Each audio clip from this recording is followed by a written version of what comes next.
Hello again, everybody. We're going to talk today about the chapter that deals with exercise for youth, and we'll look at things such as what's going on anatomically, what do we need to watch out for, um, what are the good things to do, what are good things not to do. We'll talk a little bit about nutrition. You'll see that we'll follow the same path that we've been following for the other chapters as well. So I'm going to share my screen again, and we will jump right into it, and I'll roll through it as quick as I can for you guys.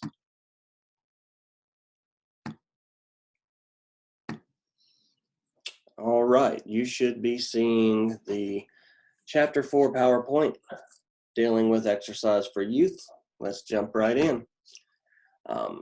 As far as exercise, there's obviously anatomic and physiologic changes and differences between adults and youth. During growth and development process of the body, the bones, muscles, and joints of children and adolescents are still forming. So there's changes happening all the time, which plays in a lot of times to when you see kids that are on the younger end and they just are uncoordinated.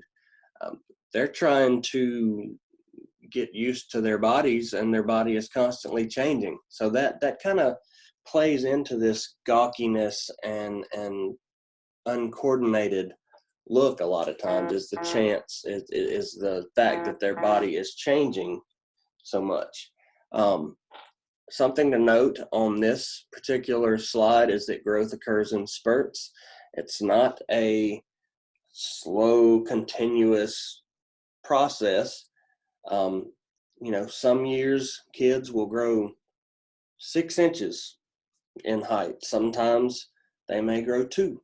Sometimes their arms may lengthen. It's just different things grow at different rates for different children, but it happens in spurts, not continuous and at the same speed. So remember that. As far as neuromuscular control, this is another thing that plays into seemingly being uncoordinated, is that communication between the nervous system and the muscular system is something that develops over time. You're not born with full coordination, and these communication systems aren't fully developed. Neurons start to branch more as you age. Neurons synthesize the neurotransmitters more efficiently, and your myelin sheath develops, which holds that communication like within the pathway it should be in. That's kind of the importance of the myelin sheath. As the child is developing, all of this is not fully in place, so that's where a lot of times coordination is affected, because these communications of the nervous system and the muscular system are not fully formed at that point. So how does a child respond to exercise? If you have a child running and an adult running, the child is going to require 20 to 30% more oxygen per unit of body mass when running. They have a shorter respiratory cycle, in large part because their lungs are smaller. They're not going to be able to bring in as much breath and exhale as much because they don't have as much room for as much air. Minute volume is greater. VO2 max can improve minimally with training. The stroke volume, we're looking at the heart here, is lower at rest and exertion. Blood pressure is also shown to be lower during rest and during exertion in comparison to adult population. As far as body temperature regulation, this is something that you need to take note of. Children produce more heat per kilogram during activity. They have more sweat glands than adults do, but their sweat glands are less active less effective than adults. That's why when my 3 boys get to running around like crazy animals at my house, their faces are all red as a beet, because they, even when it doesn't look like they're doing a whole lot, they're producing more heat than I would be from doing the same thing. They're not able to cool off as effectively because their sweat glands don't work as well as mine. So that's where you see the little kids with red faces from exercise. A lot of times that's why, because they're not able to sweat and cool themselves as effectively. They don't really begin sweating for cooling purposes until a much higher core temperature than an adult would. Children are more vulnerable to dehydration, which also impairs their ability to dissipate heat. This is for a couple reasons. Number one, they just don't want to stop to drink. They don't think about the importance of it. That is one of the main reasons right there, honestly. They don't think about, I probably need to drink right now. They don't want to miss anything. So you got to watch out for dehydration in children. This is just a good visual representation of how body temperature homeostasis is kept there. You know, how the body works to keep its temperature where it should be. And it talks about receptors and how they send information to control centers in the brain, which signals effectors, which tell sweat glands to activate or inactivate, depending on whether you're trying to warm or cool. Just follow the picture, and it's pretty good visual representation of how the body keeps the proper temperature. It is relatively common. You know, we're in the age of video games and computers and laptops and iPads. I mean, I can't say a thing. My 2-year-old can get on an iPad, open everything up, figure out what game he's doing. I mean, kids are just come out of the womb ready to play on electronics these days if you will let them. But being overweight and obese is a problem everywhere, but it's, you know, a large problem here in the South and in Mississippi. This excess weight is going to increase the risk for diabetes, especially in the future, high blood pressure, high cholesterol levels, heart disease, and joint disorders. Because of having to carry and move excess weight, you're more prone to having injuries. Children and body mass index. Body mass index measures weight in relation to height. One thing to recall, though, with regard to children, is that it varies by month of age and by sex. So it's with adults, there's just kind of one chart for male and female, height versus weight. If you know, there's BMI for age growth charts that are used for children. So they do not use the same BMI scale, body mass index, as an adult would. It's going to take into account monthly age. Fat cells, there's different ways that they can grow. Hypertrophy or hypertrophy, however you want to say it. Again, look at the prefix, hyper.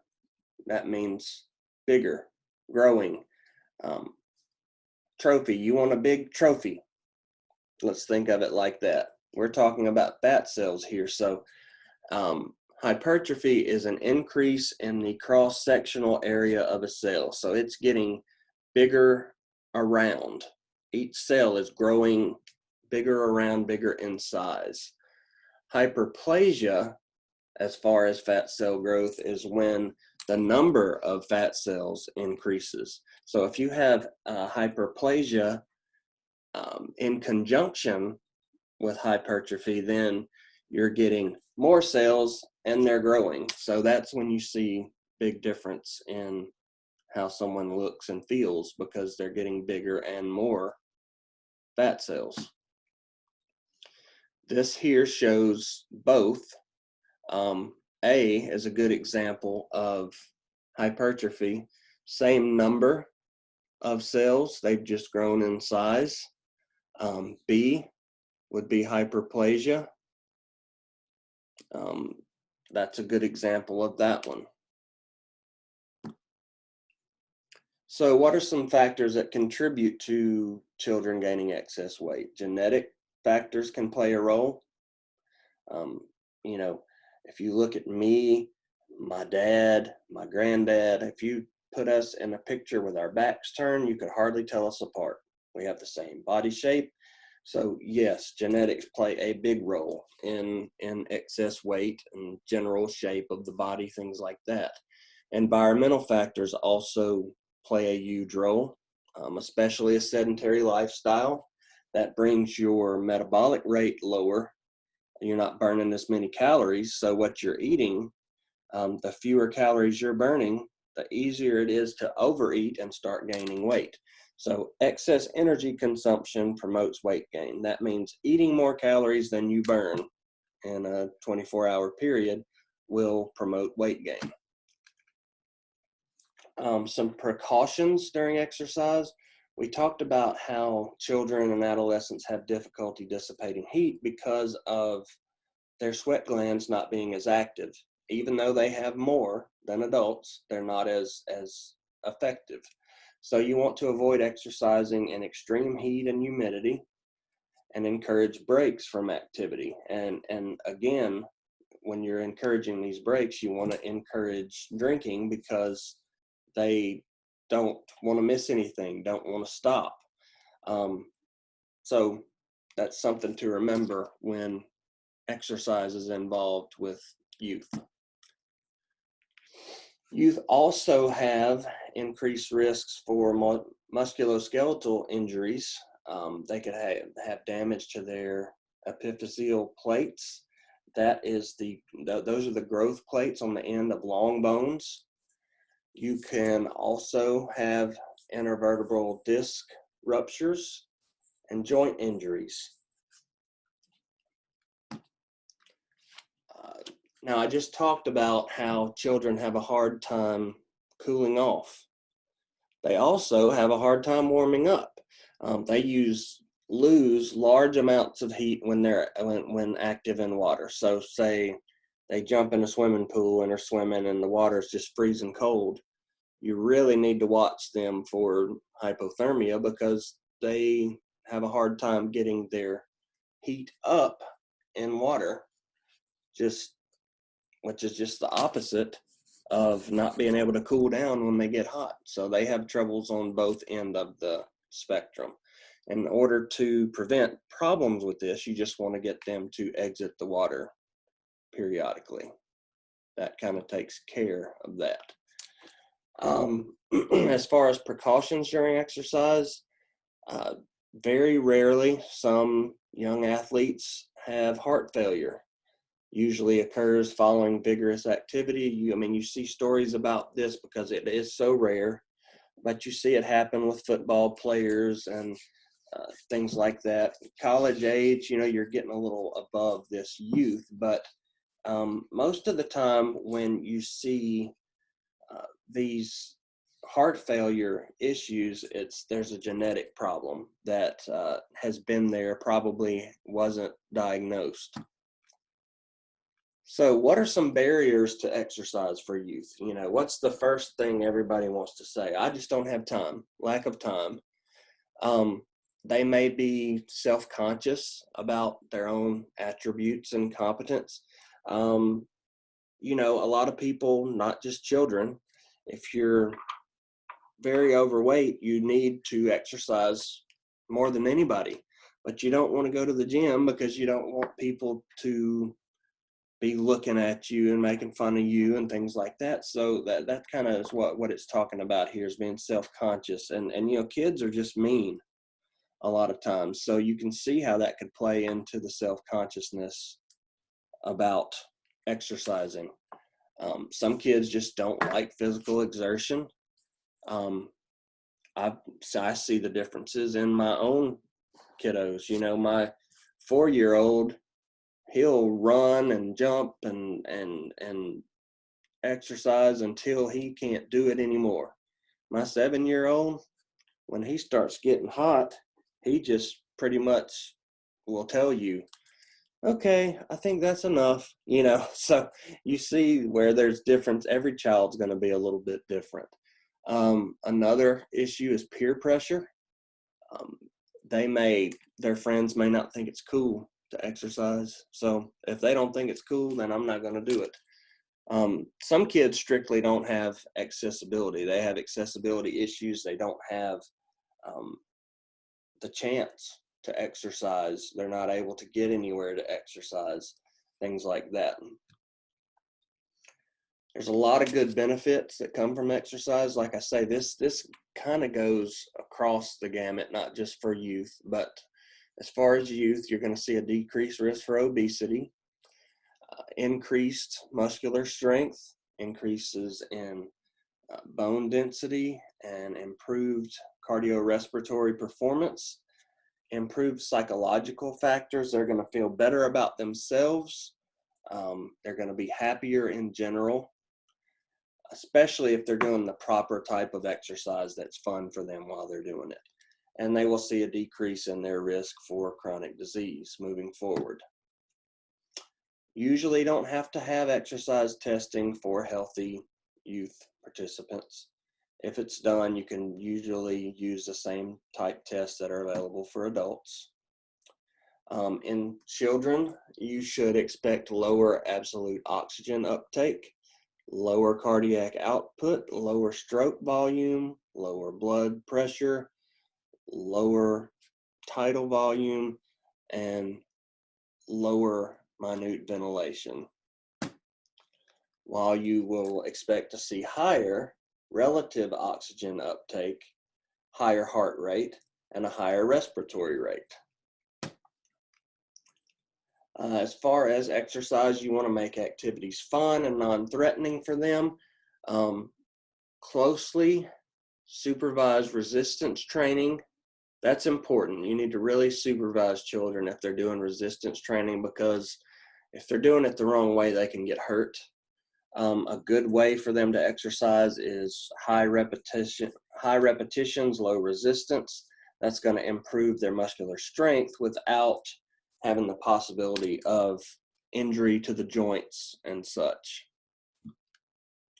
As far as cardiovascular training, it's recommended that they get at least 60 minutes of moderate up to vigorous activity daily, with activities such as running, bicycling, jumping, etc.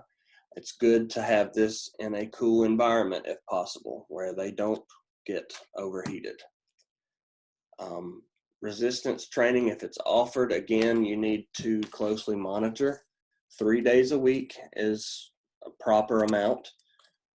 They can use their own body weight or light resistance with a greater number of reps, getting themselves to a state of moderate fatigue. You know, using body weight, you're talking about push-ups, chin-ups, things like that, planks. A good exercise program that would be pretty fun for kids if they're wanting to exercise. This has 8 stations with star jumps, bicep curls, football feet, shoulder press, jump rope, push-ups, squats, bicycles. A circuit program is a good program for children. As far as nutrition goes, you've got some tips for toddlers where some things to think of. They need to be offered various foods, colors, textures, and flavors. Obviously, as a parent, you're going to be trying that anyway to figure out what they like and dislike. Small quantities, you don't want them to be overeating. Encourage snacking. Don't let them fill up on liquids instead of food. Keep salt intake to a minimum. and encourage mono and polyunsaturated fats while limiting saturated and trans fats, which are the bad ones.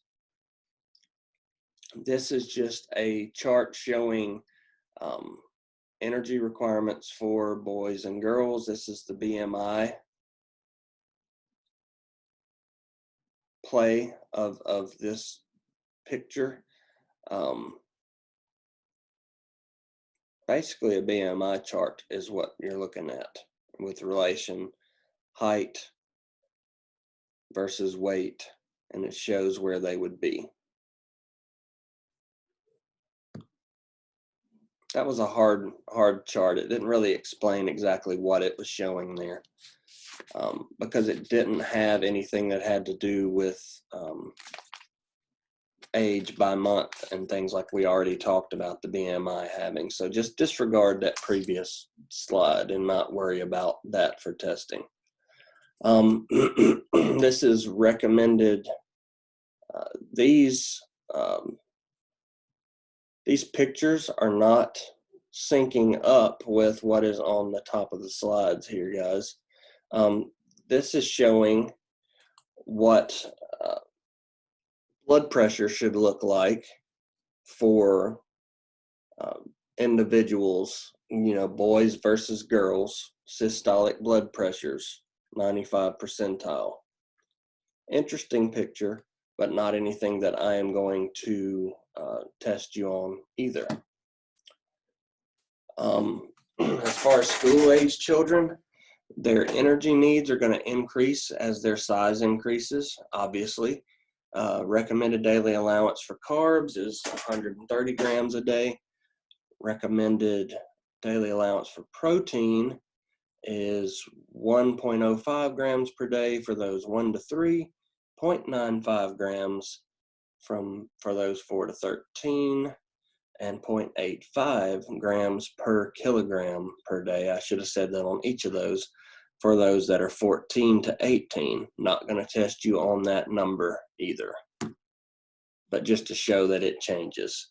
As far as fat intake, for children that are 1 to 3, 30 to 40% of their total caloric intake should be from fat. Now, a lot of that plays into the fact that they are drinking lots of milk. That's where a lot of it's coming from, especially in that 1-year-old age range. From 4 to 18, the recommended fat intake moves from 25 to 35% of the total caloric intake. During adolescent stage, energy needs will increase because of growth spurts. They need specific vitamins and minerals. Obviously, a good multivitamin will cover most of these things. Calcium, vitamin D, and iron are big ones.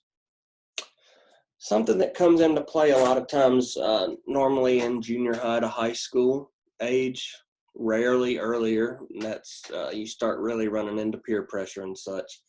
You run into some eating disorders, and they're anorexia nervosa, bulimia nervosa, binge eating disorder, and muscle dysmorphia. You need to know what these 4 things are, what the symptoms are, who's most likely to have them. We'll talk about that.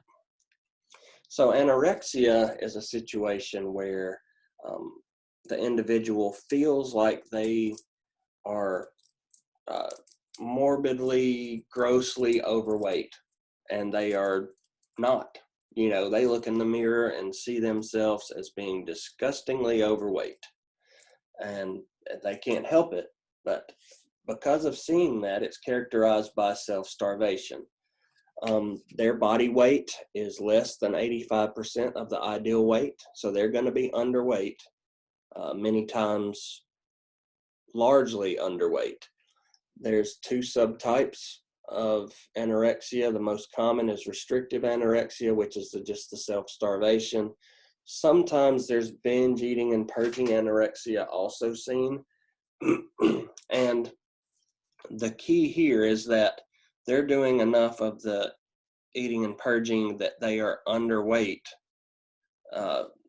their body weight is less than 85% of the ideal weight for their sex and age. Bulimia is characterized by repeated bouts of binging and purging. I've always told people that I'm half bulimic. I like to do the binging, not the purging. But purging is basically just getting rid of the food that you ate. You're hungry, so you eat it, but then you get rid of it. So you don't get the nutritional value from it. That can be, you can purge through vomiting, misusing laxatives or diuretics, fasting, excessive exercise. The difference here to take note of, people with bulimia, you won't look at them and realize that they have an eating disorder. They're going to be within 10 pounds of a healthy weight, one direction or the other, most of the time. So with anorexia, it kind of stands out. They look underweight. They look unhealthy most of the time. Someone with bulimia, not necessarily the case. They're going to be very close to what their weight should be in most cases. So it's kind of an invisible issue. Binge eating disorder is where someone is it's characterized by repeated binging. It's not followed by the purging. Therefore, the sufferers usually become obese, overweight. It's not recognized by the American Psychiatric Association as an actual eating disorder. This is one I think of a lot of times as emotional eating. You know, someone gets upset, they grab a tub of ice cream and eat the whole thing of ice cream. And they get upset pretty often, and they end up being obese. You know, that's kind of what binge eating disorder sticks out as in my mind. Muscle dysmorphia is characterized by a preoccupation with developing muscle. That's all they think about. I got to get buff. I got to get big. I got to get my muscles.